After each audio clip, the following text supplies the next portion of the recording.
I never thought my life could turn upside down so fast. It was just another day at work, wrapping up the usual grind at the hardware store I managed. I locked the front door, flipped the sign to closed, and let my mind drift to the quiet night ahead with Claire. Maybe we'd watch a movie, share a pizza, nothing fancy, just us. That's all I wanted after a long shift. My truck rumbled down the familiar road to our little house, the porch light glowing like it always did when she was waiting for me. I smiled to myself, thinking how lucky I was to have her, even if things hadn't been perfect lately. But when I pulled into the driveway, something felt off. Adrian's sleek black car was parked there, taking up half the space like he owned it. My stomach twisted, but I brushed it off. He was my brother. Maybe he just stopped by to say hi. I walked through the door, my boots still dusty from work, and there he was. Adrian, standing in my living room, his arms crossed, that cocky smirk plastered on his face. Claire was next to him, her arms full of my stuff, my jacket, my work boots, even the framed photo of us from our honeymoon. Before I could open my mouth, Adrian's voice cut through the air like a knife. He's a weakling, Claire. Ditch him tonight. I'll show you what a real man is. I froze, my brain scrambling to make sense of it. Was this a joke? Some messed up prank? But then Claire laughed, a sharp, cold sound that hit me harder than any punch. She didn't even look at me as she tossed my things onto the porch, the photo frame clattering against the wood. "Don't be so dramatic, Logan," she said, her voice dripping with impatience. "You had to know this was coming." I stood there, dumbfounded, watching her move like she'd rehearsed this. Adrian didn't say another word, just leaned against the wall, watching me like I was some pathetic animal caught in a trap. My eyes darted between them. The woman I'd loved for 8 years, the brother who'd spent his whole life trying to prove he was better than me. My hands clenched into fists, but I didn't move. "Not yet. Claire," I managed to say, my voice hoarse. "What the hell is this?" She didn't even turn around, just kept piling my life into a heap outside. "It's over, Logan. Just go." "Over? Just go?" After everything we'd built, the house, the late nights talking about kids, the promises we'd made? And Adrian stood there like he'd won some prize, his eyes daring me to do something about it. I stepped onto the porch, the cold night air hitting my face as I stared at my stuff scattered across the steps. My work bag, my favorite mug, even the toolbox I'd spent years filling, all thrown out like trash. Behind me, I heard Adrian chuckle, low and smug. "See? Told you he wouldn't fight back." Claire didn't respond, but I could feel her agreement in the way she shut the door, locking me out of my own damn house. I wanted to scream, to kick the door down, to grab Adrian by his stupid leather jacket and make him bleed. But I didn't. I just stood there, breathing hard, my heart hammering in my chest. They thought I was weak. They thought I'd just take this and slink away like some kicked dog. I bent down, picking up the photo frame. The glass was cracked, splitting right through the middle of me and Claire smiling on that beach in Florida. I stared at it for a long time, the anger boiling up inside me until it wasn't just anger anymore. It was something else, something clearer. They'd humiliated me, sure. They'd ripped my life apart like it was nothing. But they didn't know me. Not really. I wasn't the pushover they thought I was. I'd spent years holding back, keeping the peace, letting Adrian have his little victories because he was family and I didn't want the drama. But this was war. I grabbed my stuff, shoving it into the back of my truck. The engine roared to life, louder than I meant it to, and I peeled out of the driveway, the tires kicking up gravel. I didn't know where I was going yet, but I knew one thing for sure. They'd regret this. Claire thought she could toss me aside. Adrian thought he could walk all over me like he always had. They were wrong. Dead wrong. I wasn't weak, and I wasn't done. This wasn't the end of me. It was the beginning of them finding out just how much they'd underestimated me. I gripped the steering wheel tight, my knuckles white, and drove into the night, already thinking about what I'd do next. They wanted to play dirty? Fine. I'd play smarter. And I'd win. I ended up at a cheap motel off the highway, the kind with flickering neon signs, and a clerk who didn't even look up from his phone when I checked in. The room smelled like stale smoke and regret, but it was better than sleeping in my truck. I dropped my bag on the sagging bed, the springs creaking under the weight, and sat down hard. My hands were still shaking from what happened. Claire throwing my stuff out. Adrian's smug face burned into my brain. I pulled my phone out of my pocket, staring at the blank screen like it might give me answers. No calls, no texts, nothing. They didn't even care enough to check if I was okay. I tossed it onto the nightstand, running my hands through my hair, trying to figure out how I'd missed this. How I'd let it get this bad. It wasn't just Claire cheating that cut me deep. It was Adrian, my own brother. Growing up, he'd always been the one who got the praise, better grades, better at sports, better at everything. I was the quiet one, the one who didn't make waves. He'd tease me, call me soft, shove me around when mom and dad weren't looking. I took it because that's what brothers do, right? You fight, you get over it. But this wasn't some kid stuff anymore. This was him standing in my house, taking my wife, laughing in my face. I kept replaying it. His voice, sharp and cruel, telling Claire I was weak. Her laugh echoing in my ears. My chest tightened, and I had to stand up, pace the room, anything to shake off the feeling of being so damn powerless. I should have seen it coming. Thinking back, the signs were there, plain as day. Claire started taking calls outside a few months ago, saying it was her mom or a friend from work. I'd hear her voice drop low, too quiet for me to catch, and she'd come back inside brushing it off like nothing. Then there was how she'd talk to me lately, short, annoyed, like I was in her way. "Logan, can you just move?" she'd snap when I tried to help with dinner. Or, "God, do you have to breathe so loud?" When we were watching TV. I thought she was just stressed, maybe tired of the routine. I never thought it was because she was done with me. And Adrian, every time I'd mention Claire, he'd get this look, this little smirk, like he knew something I didn't. I'd chalked it up to him being a jerk, same as always. How stupid was I? I grabbed my old laptop from my bag, the one I hadn't used in months. It was beat up, slow, but it still worked. I plugged it in, the hum of the fan filling the silence, and logged into my iCloud. Claire and I shared it for photos and stuff, dumb things like grocery lists and vacation snaps. She never bothered changing the password, probably didn't think I'd check. My hands hovered over the keys for a second, hesitating. Did I really want to know? But I had to. I clicked into her messages, and there it was, proof, staring me in the face. Texts between her and Adrian, going back months. "Can't wait to see you tonight," she'd written last week. "He's working late again, perfect." Adrian's reply, "Good. He's too dumb to figure it out." They'd been sneaking around, planning it right under my nose. There were even voice clips, her giggling, him whispering something I couldn't make out. Every word twisted the knife deeper. I scrolled faster, my eyes burning. They weren't just hooking up, they were laughing about me. "He'll cry when he finds out," Adrian wrote once. "Bet he won't even yell." Claire's response, "He's too pathetic to do anything." Pathetic. That word stuck in my throat, choking me. I slammed the laptop shut, my breath coming in sharp bursts. I wanted to smash something, anything, but instead I just sat there, letting it sink in. They thought they'd gotten away with it. They thought I'd roll over and take it, like I always had with Adrian. My whole life. I'd let him win.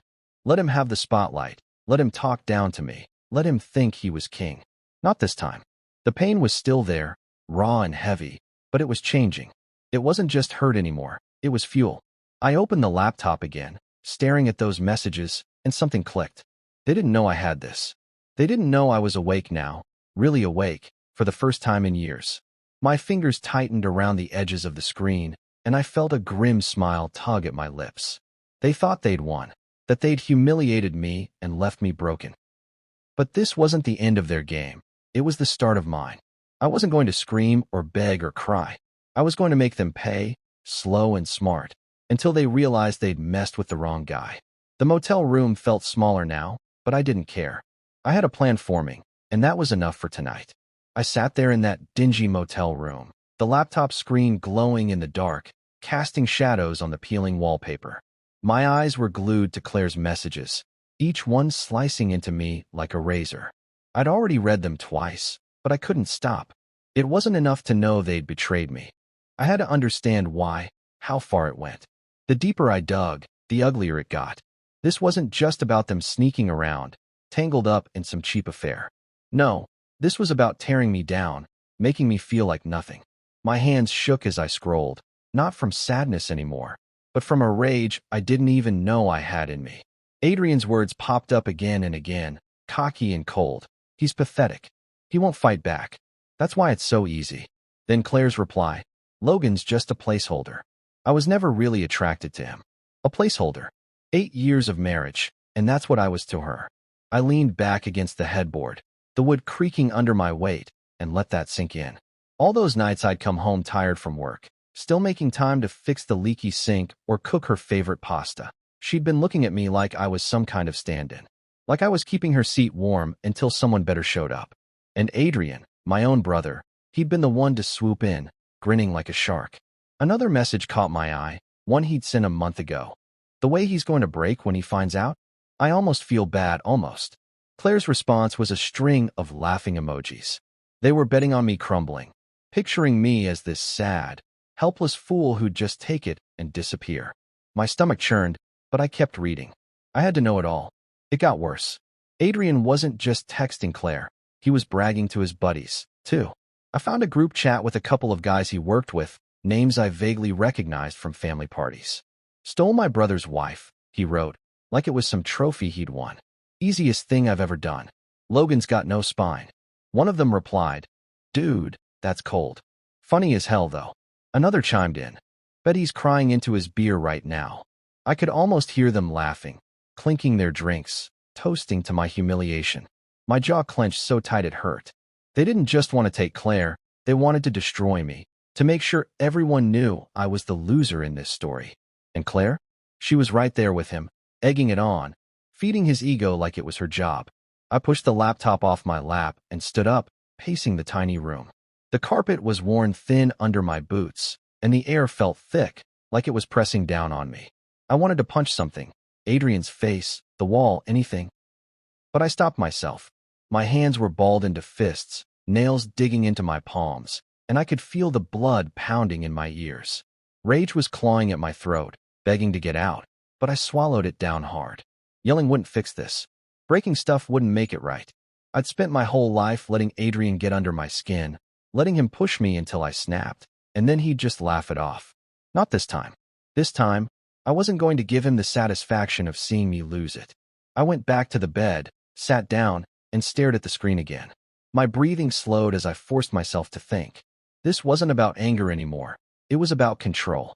They thought they had all the power, that they could kick me out of my own life, and I'd just slink away. But they didn't know what I was capable of. I'd always been the steady one, the guy who kept things together, who didn't make a fuss. Maybe that's why they thought I was weak. But steady didn't mean soft. It meant I could wait, plan, strike when they least expected it. And I was going to take everything from Adrian. Everything he cared about, everything that made him feel like the big man he pretended to be. His job was first. He loved that cushy gig at Uncle Richard's company, strutting around like he owned the place. Then his reputation, those buddies of his wouldn't be laughing when they saw him for the snake he was. And his pride? Oh, I'd save that for last, rip it out from under him so he'd feel every second of it. Claire, too. She'd figure out soon enough that Adrian didn't give a damn about her, that she was just a pawn in his game. I leaned forward, resting my elbows on my knees, and let my mind work. The messages were my weapon, proof of who they really were. I didn't know exactly how I'd use them yet, but I knew one thing. They'd underestimated me for the last time. The motel room was quiet now, just the hum of the heater in the corner, and I felt something shift inside me. This wasn't about breaking anymore. This was about building something new, something sharp, something they'd never see coming. I woke up on that lumpy motel mattress with a crick in my neck and a fire in my gut. The laptop was still open next to me, Claire and Adrian's messages glowing like a neon sign that wouldn't shut off. I didn't sleep much. Every time I closed my eyes, I saw her tossing my stuff out, him smirking like he'd beaten me at some game I didn't even know we were playing. But now, in the gray morning light sneaking through the blinds, I wasn't just mad anymore. I was focused. They thought they'd knock me down for good, but I was already getting back up. I grabbed a lukewarm coffee from the motel's sad little machine and sat at the wobbly desk, my mind buzzing with what came next. Revenge wasn't about yelling or swinging fists. It was about hitting them where it hurt most, and I knew exactly where to start. Adrian had always been the golden boy, the one everyone looked up to. Mom and Dad practically worshipped him growing up. Straight A's, football star, the kid who could do no wrong. Me? I was the quiet one, the helper, the guy who fixed the porch steps when they broke, but never got a good job for it. Adrian soaked up the attention like a sponge, and he carried that into adulthood. Our parents still bragged about him at every family dinner, His buddies slapped his back like he was a hero, and his bosses at Uncle Richard's company treated him like some kind of genius. He was untouchable, or so he thought. I was about to show them all he wasn't half the man they believed. First on my list was Mira, his fiancée. Sweet girl, pretty, the kind who smiled at everyone and meant it. She'd been with Adrian for 2 years, planning a big wedding, totally clueless about what a slime he really was. I'd met her a few times at family stuff. She always seemed nice, asking me about work, laughing at my dumb jokes. She didn't deserve what he was doing behind her back, and I figured she'd want to know. I pulled out my phone, my thumb hovering over her number. Was this too far? No. Adrian didn't get to ruin my life and keep his perfect little world intact. I typed out a message. Hey, Mira, it's Logan. Can we meet? There's something you need to see. My finger hit send before I could second guess it, and I leaned back, waiting. She replied within an hour. Sure, what's up? Coffee at Brew Haven, 2 p.m. I agreed, and by the time I got there, my nerves were buzzing. The place smelled like roasted beans and cinnamon, and Mira was already at a corner table, her dark hair pulled back, looking curious but not worried. Yet. I sat down across from her, my hands wrapped around a mug I didn't even want. Hey, she said, smiling. You okay? You look tense. I didn't waste time. Mira, I'm not here to chat. This is about Adrian. Her smile faded, and I pulled out my phone, opening the screenshots I'd saved from Claire's messages. I slid it across the table. Read these. She took it, her eyes scanning the screen, and I watched her face change. First confusion, then shock, then something harder. Anger, maybe hurt. Her fingers trembled as she scrolled through the texts.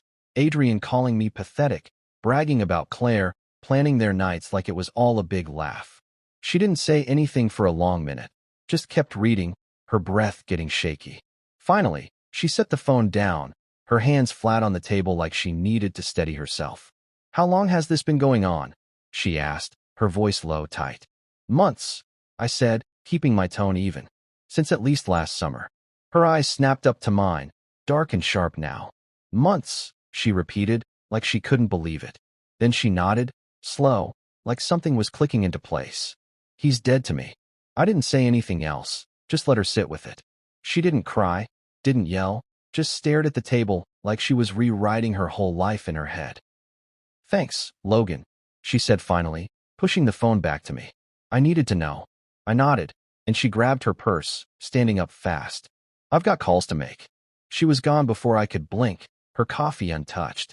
I sat there a while longer, sipping mine, feeling the first real spark of satisfaction since this mess started. By the next morning, I heard through a cousin that Mira had called off the engagement. Dumped him cold, no explanation to anyone but her family. Adrian was single now, and I bet he was spinning, trying to figure out what hit him. I leaned back in my chair, the coffee shop emptying out around me. This was just the beginning. Mira was step one, taking away the shiny future he'd been banking on. He'd built his whole image on being the guy who had it all. Job, girl, respect.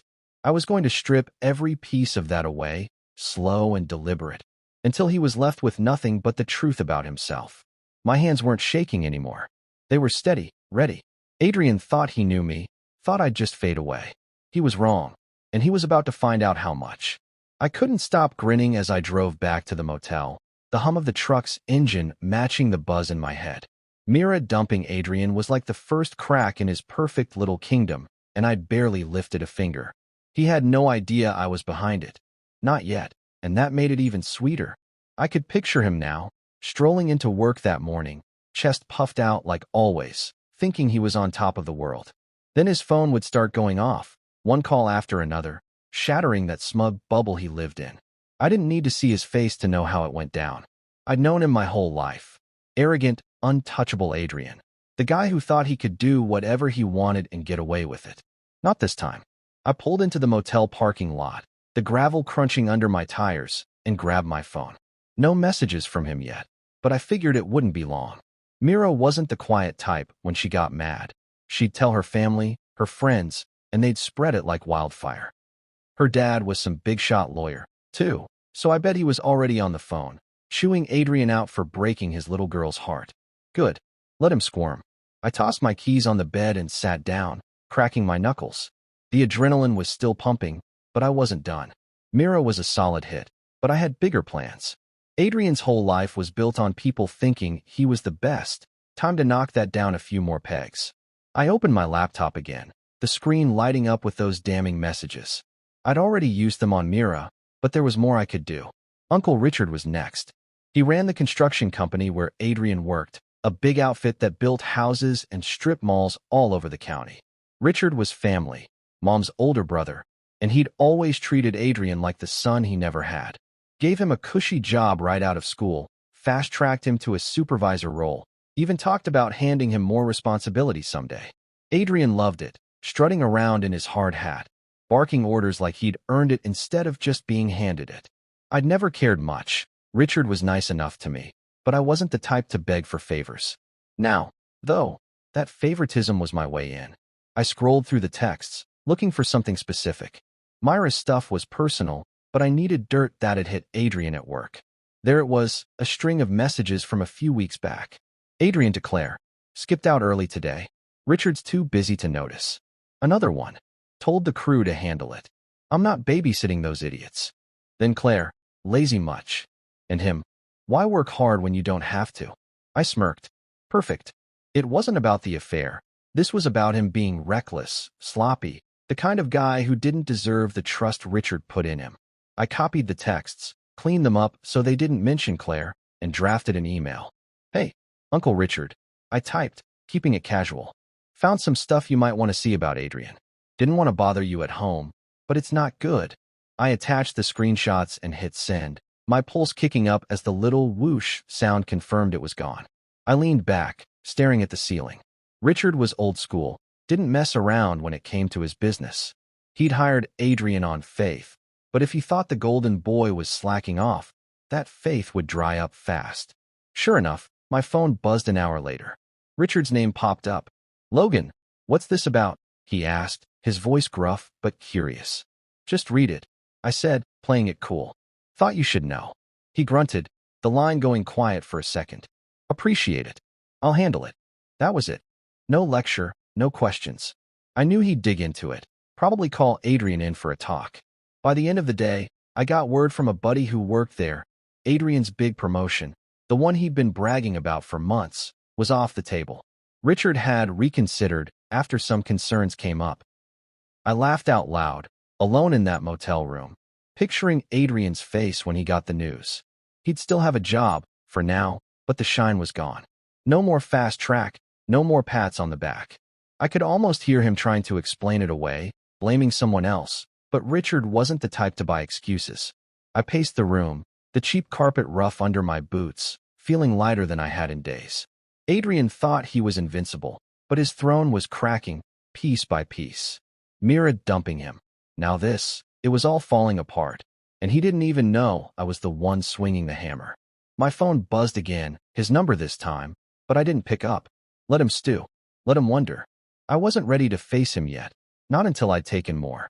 I sat back down, my mind already jumping to the next step. Claire was still out there, probably thinking Adrian would stick by her now that I was gone. She'd figure out soon enough he didn't care about anyone but himself. But that could wait. For now, I savored the win, small as it was. They'd kicked me out, laughed at me, called me weak. I wasn't weak. I was just getting started. I was still riding high from knocking Adrian off his pedestal when my phone rang that evening. The motel room was dark except for the flickering light of the TV, some old western playing on mute. I glanced at the screen, Dad.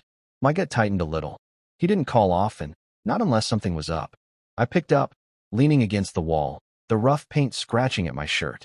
Hey, Dad, I said, keeping my voice steady. His was anything but. Logan, what's going on with Adrian? He asked, sounding tense, like he'd been chewing on this all day. Myra's family just called your mom, hysterical about the engagement being off, and now Richard's rethinking his position at the company. What's happening? I could hear Mom in the background, her voice sharp and worried, probably nagging him to get answers. I took a slow breath, picturing them in the kitchen, Dad at the table with his coffee, Mom pacing by the sink. Adrian had always been their pride and joy, the one they pinned their hopes on. Growing up, it was always Adrian scored the winning touchdown, or Adrian got into that fancy college. Me, I was the afterthought, the soft one, The kid who didn't cause trouble but didn't shine either. I fixed cars, mowed the lawn, kept my head down. They loved me, sure, but Adrian was the star. Now, though, that star was dimming, and they didn't know what to make of it. I shrugged, even though Dad couldn't see me. I don't know, Dad. Maybe he's finally getting what he deserves. There was a long pause, the kind where you can tell someone's thinking hard. Logan, he said, his tone shifting, suspicious now. Did you do something? I almost laughed. Did I do something? Yeah, I did. Showed Mira the truth. Tipped off Richard about Adrian's lazy streak. But I wasn't about to spill that. Not yet. No, Dad, I said, letting a little edge creep into my voice. Adrian did this to himself. It wasn't a lie, not really. He'd cheated, he'd bragged, he'd slacked off. All I did was shine a light on it. Dad sighed, heavy and tired. All right, just keep your head on straight, okay? This family's got enough going on. He hung up, and I stood there, staring at the phone, a smile tugging at my lips. He didn't see it, but I heard it in his voice, doubt. For the first time, he wasn't so sure about his golden boy. I tossed the phone on the bed and grabbed a beer from the mini fridge, popping the cap with my keys. The cold fizz hit my throat, and I let myself enjoy it. Adrian's fall was picking up speed, and I hadn't even broken a sweat. Mira dumping him was personal. She'd ripped away his picture-perfect future. Richard pulling the promotion was professional. Chipping at the career he leaned on to feel big. Now even Mom and Dad were starting to question him. And that was the real kicker. They'd spent years building him up in their heads, telling everyone what a great guy he was. I'd always been the quiet shadow, the one they didn't brag about. Not anymore. I wasn't looking for their applause. I just wanted them to see the truth. I sat on the edge of the bed, the springs groaning under me, and thought about how it used to be. Adrian would come home from college, all swagger and stories, while I'd be in the garage tinkering with my truck. Dad would clap him on the back, Mom would beam, and I'd get a nod if I was lucky. Logan's reliable, they'd say, like it was the best they could come up with. Reliable. Soft. Weak. That's what Adrian called me, too, growing up, pushing me around, taking my stuff, knowing I wouldn't fight back hard. I let it slide because he was my brother, because family's supposed to stick together. But he'd crossed a line this time, and I was done playing nice. The TV flickered, the cowboy on screen drawing his gun in silence. I took another sip of beer, my mind drifting back to Dad's call. He didn't ask about me, didn't ask where I was, how I was holding up after Claire kicked me out. That stung a little, but it wasn't new. They'd always been too busy fawning over Adrian to notice me much. Now, though, they were noticing him for the wrong reasons, and I'd made that happen. It felt good, better than I expected. I wasn't just some footnote in their story anymore. I was the one turning the pages, changing how it ended. I set the bottle down and leaned back, hands behind my head. Adrian was probably freaking out right now, trying to figure out how his perfect life was unraveling. He'd call Mira, beg her to take him back, but she'd seen the texts. There was no undoing that. He'd smooth-talk Richard, promised to shape up, but those messages I sent had planted a seed of doubt. And Mom and Dad, they'd keep asking questions, poking holes in the image he'd built. I didn't need to do much more, just let it play out. The pieces were falling, and he didn't even know I'd pushed the first one. I closed my eyes, the hum of the motel's heater filling the quiet. This wasn't over, not by a long shot. Adrian's fall was just starting, and I'd be there to watch every step of it. He'd spent years making me feel small, and now it was my turn to show him what small really looked like. I wasn't the weak one anymore. I was the one in control, and he'd figure that out soon enough. I pulled up to Mom and Dad's house for the family dinner, the gravel driveway crunching under my tires just like it always had. The place looked the same, white paint peeling a little on the porch, Mom's flower pots lined up by the steps, but tonight felt different. I'd been dreading this, but not because I was scared. No, I was itching to see Adrian, to watch him squirm now that his perfect life was falling apart. Mira was gone, his promotion was toast, and even Mom and Dad were starting to doubt him. I'd done all that, quiet and careful, without anyone knowing it was me. Tonight, I'd play my part, helpful Logan, good old reliable Logan, and let the cracks in his armor show themselves. I grabbed the apple pie I'd picked up from the diner, a little piece offering for Mom, and headed inside. The smell of her pot roast hitting me as soon as I opened the door. Mom hugged me tight, her apron still on, flour smudged on her cheek. "Logan, you made it," she said, her voice warm but distracted, her eyes darting toward the living room where I could hear Dad's booming laugh. I nodded, handing her the pie. "Wouldn't miss it, Mom." She smiled, but it was tight, like she was holding something back. I knew why. Adrian was already here, and the tension was thick enough to cut with a knife. I walked into the dining room, setting the table like I always did, forks and knives clinking as I placed them just so. Dad was in his armchair, telling some old fishing story to Uncle Richard, who'd shown up early for once. And there, slumped on the couch, was Adrian. He looked like hell, hair messy, shirt wrinkled, bags under his eyes. His phone kept lighting up on the coffee table, but he didn't touch it. I bet it was Claire, trying to figure out why her golden boy wasn't answering her calls anymore. I didn't say anything, just kept setting the table, my movements slow and deliberate. Adrian glanced at me, his jaw tight, but he didn't speak either. Good. Let him stew. Mom called us to eat, and we all shuffled to our seats. Dad at the head, Mom beside him, Richard across from me, and Adrian slouched at the far end, staring at his plate like it had wronged him. The food was good, same as always. Roast, mashed potatoes, green beans, but the mood was off. Mom kept trying to fill the silence, chattering about her garden club, but Dad's eyes kept flicking to Adrian, and Richard was watching him too, his face unreadable. I took a bite of roast, chewing slow, letting the moment build. I didn't need to say a word. Adrian's own mess was doing the work for me. Then it happened, right on cue. Richard set his fork down, took a sip of wine, and leaned back in his chair, his voice casual but sharp. "So, Adrian," he said, "I heard about Mira and the company situation. Tough week, huh?" The room went still, like someone had sucked all the air out of it.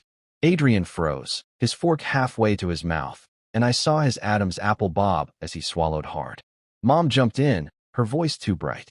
"Oh, Richard, let's not talk business at dinner." But Richard waved her off, his eyes locked on Adrian. No, I'm curious. What happened, kid? One day you're engaged, the next it's over, and now I'm hearing whispers about you slacking off at work. Doesn't sound like the Adrian I know." Adrian's face went red, his hands gripping the edge of the table like he was trying not to bolt. "It's complicated," he muttered, his voice low, barely audible. Dad frowned, leaning forward. "Complicated how?" "Myra's family called us, Adrian. They're furious. Said you did something unforgivable." "What's that about?" Mom's hand went to her chest, her eyes wide. "Adrian, honey, what's going on?"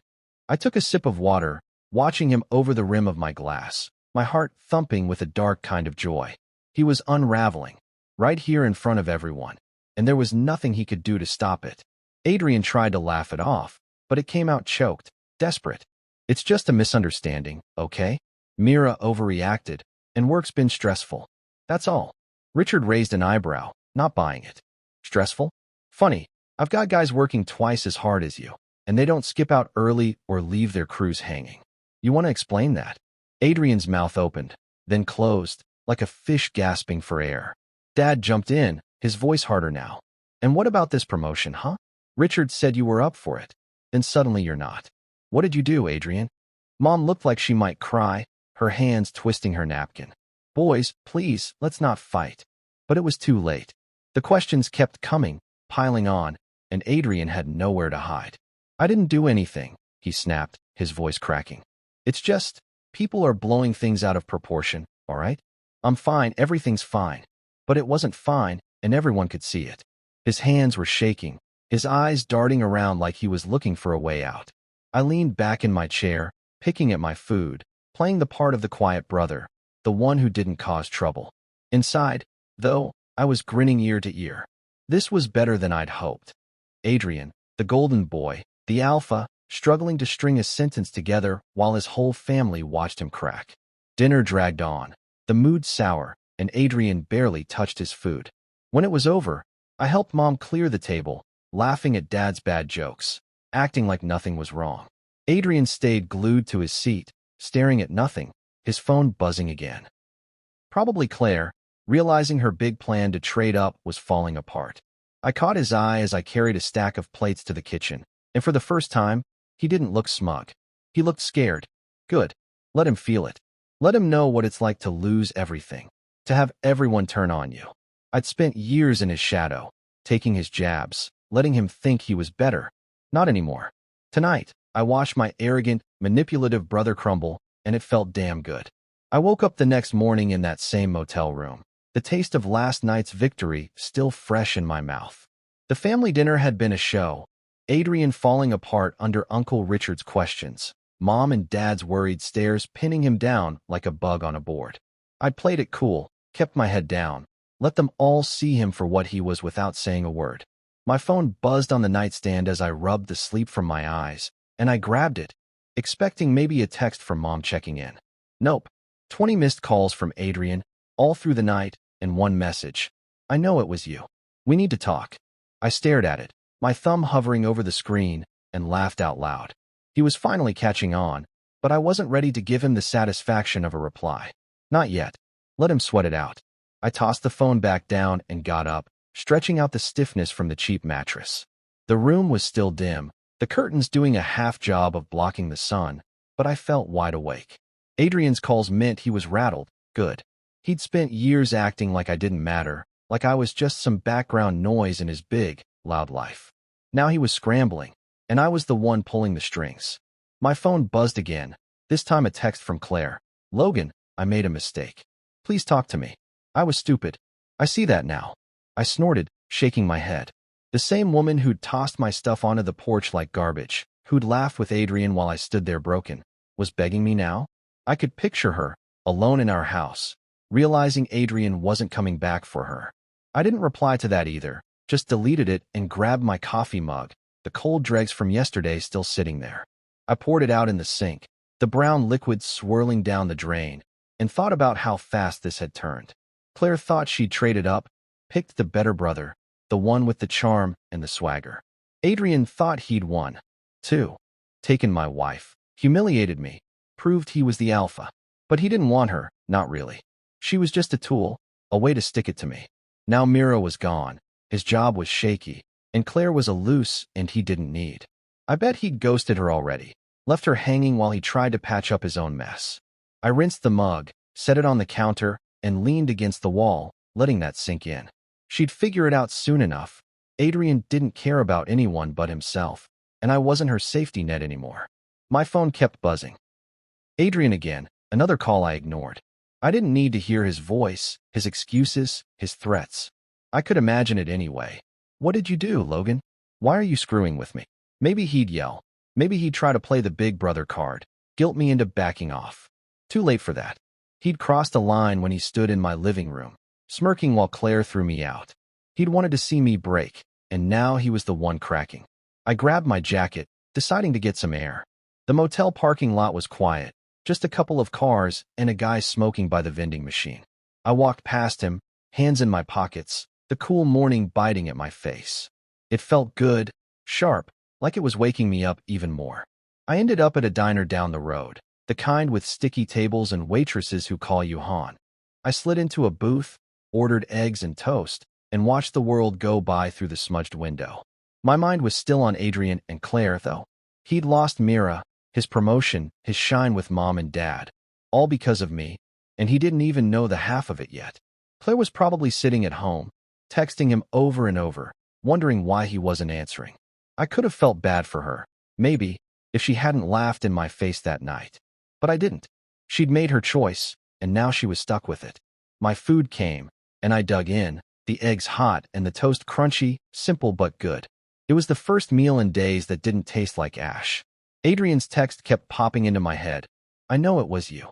He was right, but he didn't have proof, not yet. I'd been careful, kept my hands clean. Mira didn't know I'd planned it, just thanked me for the truth. Richard thought I was doing him a favor, not settling a score. Mom and Dad had no clue. Adrian could suspect all he wanted, but he couldn't touch me. I finished my breakfast, left a tip, and stepped back outside, the sun climbing higher now. My phone buzzed again. Claire this time, another plea. Logan, please, I'm sorry. I deleted it without a second thought. She wasn't my problem anymore. I walked back to the motel, the gravel crunching under my boots, feeling lighter than I had in weeks. Adrian's world was crashing down. His fiancée, his job, his pride, all slipping through his fingers. Claire was alone, desperate, realizing she'd bet on the wrong horse. And me? I was still here, still standing, still fighting. They'd thought they could bury me, but I was the one digging their graves now. I got back to my room, kicked off my boots, and sat on the bed, staring at the ceiling. Adrian could call all he wanted. Claire could beg. I wasn't answering. They'd lost everything, and I was just getting warmed up. I was starting to feel like myself again, or maybe a new version of myself, one that didn't take crap from anyone. The motel room had become my little command center, the chipped desk covered with coffee cups and my laptop, still humming with the evidence that had turned Adrian's life upside down. It was a quiet afternoon, the kind where the world slows down and you can hear your own thoughts. I was sitting on the bed, flipping through channels on the TV, when my phone buzzed with a new number. I picked it up, curious, and saw Myra's name on the screen. My heart gave a little thud, not nerves, just surprise. I hadn't expected to hear from her again after she'd walked out of that coffee shop, ready to burn Adrian's world down. I answered, keeping my voice steady. "Hey, Mira." Her voice came through soft but firm, like she'd been thinking about this call for a while. "Logan, hi. I just wanted to say thank you for telling me about Adrian. You saved me." I leaned back against the headboard, the wood creaking under me, and let that sink in. Saved her. I hadn't thought of it that way. I just wanted to hit Adrian where it hurt, and she'd been the first step. But hearing her say it, the weight of it hit me. She'd been about to marry a guy who didn't give a damn about her, who was sneaking around with my wife behind her back. I'd given her the truth, and now she was free. "You're welcome," I said, simple as that. "I'm glad you're out of it." She paused, then added, "I am too. Take care, Logan." The line went quiet, and I set the phone down, staring at it for a minute. That meant more than I'd expected, more than the revenge, even. It was like a piece of something good coming out of all this mess. Later that day, I decided to get out of the motel for a bit, grab some groceries, clear my head. I drove to the little store a few miles down the road, the one Claire and I used to shop at together. I hadn't been back since she kicked me out, but I wasn't hiding anymore. I parked, grabbed a basket, and started down the aisles, picking up bread, peanut butter, stuff to keep me going. That's when I saw Naomi, Claire's old friend from high school, the loud one with the big laugh. She was by the canned goods, tossing soup into her cart, and when she spotted me, her face lit up with a smirk. Well, Logan," she said, leaning on her cart like she was settling in for a show. "Heard Adrian ghosted Claire. She's losing it, you know." I kept my face blank, grabbing a jar of jam off the shelf like I didn't care. "Not my problem," I said, short and sharp. Naomi laughed, a big, rolling sound that turned a few heads. "Oh, I bet it's not. She's been calling everyone, crying about how he won't answer her texts. Guess she thought he was her knight in shining armor." She shook her head, still grinning. "You look good, though. Better than her, that's for sure." I shrugged, tossing the jam into my basket. "I'm fine." She nodded, like she got it, and rolled off with her cart, leaving me standing there with a strange mix of feelings. Claire was falling apart, just like I'd figured she would, and I didn't feel a thing about it. Not pity, not anger, just nothing. I finished shopping, paid at the register, and hauled my bags back to the truck. The sun was dipping low, painting the sky orange, and I sat in the driver's seat for a minute, letting Naomi's words roll around in my head. Claire losing it. Adrian ghosting her. It was exactly what I'd expected, him ditching her the second things got tough, her realizing she'd thrown away our life for a guy who didn't care. I could have gloated, maybe even called her back to rub it in, but I didn't want to. She wasn't worth my time anymore. I started the engine and drove back to the motel, the bags rattling in the passenger seat. When I got there, I unpacked, made myself a sandwich, and sat at the desk, chewing slow while I thought about Myra's call. That thank you stuck with me. It wasn't just about screwing Adrian over. It was about doing something right, even if it started from a dark place. I'd been so caught up in tearing him down, I hadn't stopped to think about the people caught in the crossfire. Mira didn't deserve what he'd done, and neither did I. Maybe that's why I felt lighter now, like I'd shed some of the weight that had been crushing me since that night on the porch. I finished my sandwich, wiped my hands on my jeans, and looked around the room. It was still a dump, peeling paint, stained carpet, but it didn't feel like a prison anymore. It was mine, for now, and that was enough. I grabbed my phone, scrolled through the old texts from Claire and Adrian, and deleted them all. No point in keeping that poison around. The screen was clean now, just Myra's call in the log, a little reminder of something good. I leaned back in the chair, the springs squeaking, and let out a long breath. For the first time in weeks, I felt free, not just from them, but from the guy I used to be, the one who let them walk all over him. Claire could cry all she wanted. Adrian could rot. I was done carrying their mess. Tomorrow was another day, and I'd face it on my terms. I pulled up to Mom and Dad's place again, this time for a family barbecue they'd thrown together last minute. The air smelled like charcoal and grilled meat as I stepped out of the truck, the late afternoon sun warm on my back. It had been a few weeks since the dinner where Adrian fell apart, and I'd kept my distance, letting the dust settle. My boots crunched on the gravel as I walked toward the backyard, carrying a six-pack of beer I'd grabbed on the way. The usual crowd was there, Mom flipping burgers, Dad manning the grill, a few cousins chasing kids around the lawn. But Adrian wasn't there. I scanned the faces, the folding chairs scattered under the big oak tree, and didn't see him anywhere. It hit me like a quiet punch. He'd skipped it, probably too ashamed to show his face. I smirked to myself, popping a beer open and taking a sip. Good. Let him hide. Mom spotted me first, waving me over with her spatula. "Logan, honey, you're here," she called, her smile brighter than it had been last time. I hugged her, careful not to spill my drink, and she patted my cheek like I was still a kid. "Grab a plate. Food's almost ready." Dad nodded at me from the grill, his apron stained with sauce. "Good to see you, son," he said, his voice gruff but warm. I nodded back, setting the beer on the table. Uncle Richard was there too, sitting with a soda, watching the kids play. He caught my eye and gave me a slow, approving nod. Nothing big, just enough to tell me he saw me differently now. I didn't say much, just helped set up the extra chairs and passed out drinks, falling into the old rhythm of family stuff.